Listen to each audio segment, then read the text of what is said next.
శ్రీమాత్రే నమః. బ్రహ్మవాక్కు YouTube channel ప్రేక్షకులకు స్వాగతం. 3 వాగ్దానాలతో తాతగారి ఆత్మకు శాంతి కలిగించారు. యామునాచార్యుల వారి యొక్క మన్వరాలి కుమారుడే శ్రీరామానుజు. శ్రీరంగంలో మరణశయ్యపై ఉన్న ఆయన రామానుజుని యొక్క మేధాశక్తిని, పాండిత్యాన్ని తెలుసుకొని తన అనంతరము రంగనాథ ఆలయానికి అధిపతి కావాలనే కోరికతో రామానుజుని తీసుకురమ్మని శిష్యులకు చెప్పాడట. ఈనాడులాగా ఆనాడు ప్రయాణ సాధనాలు లేవు కాబట్టి కాలినడకనే రావాలి. రామానుజుడు శ్రీరంగం చేరేసరికి తాతగారు పరమపదించారు. ఆయనను శ్మశానానికి ఊరేగింపుగా తీసుకెళ్తున్నారు. రామానుజుడు మధ్యలో చేరాడు. తాతగారి శవాన్ని పరిశీలించగా ఆయన కుడి చేతి 3 వేళ్లు ముడుచుకొని ఉన్నాయి. వింతగా అనిపించింది ఆయనకు. వెంటనే శిష్యుల్ని అడిగాడు. అప్పుడు ఒక శిష్యుడు అన్నాడు, గురువు గారికి తీరని 3 కోరికలున్నాయి, అందుకే అలా ఉంది అన్నాడు.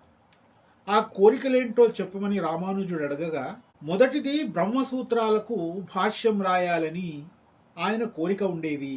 అనగానే వెంటనే రామానుజుల వారు తాను వ్రాస్తానని వాగ్దానం చేయగానే ముడుచుకుపోయిన 3 వేళ్లలో నుంచి 1 వేలు విచ్చుకుంది. రెండవ కోరికను అడగగానే పరాశర మహర్షి అంటే ఆయనకు చాలా భక్తి, విశ్వాసము. అనగానే రామానుజుడు అన్నాడు, అర్హత గలవాడిని వెతికి ఆయనకు ఆ పేరు పెడతానని వాగ్దానం చేసేసరికి 2వ వేలు కూడా విచ్చుకుంది.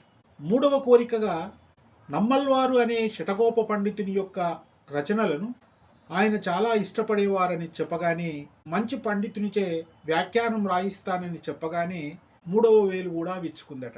ఇలా సాహసోపేతమైనటువంటి వాగ్దానాలు చేసేసరికి తాతగారి యొక్క ఆత్మకు శాంతి కలిగింది. శ్రీ రామానుజుడు ఈ విధంగా తన తాతగారి యొక్క రుణం తీర్చుకున్నాడు. లోకా సమస్త సుఖినో భవంతు.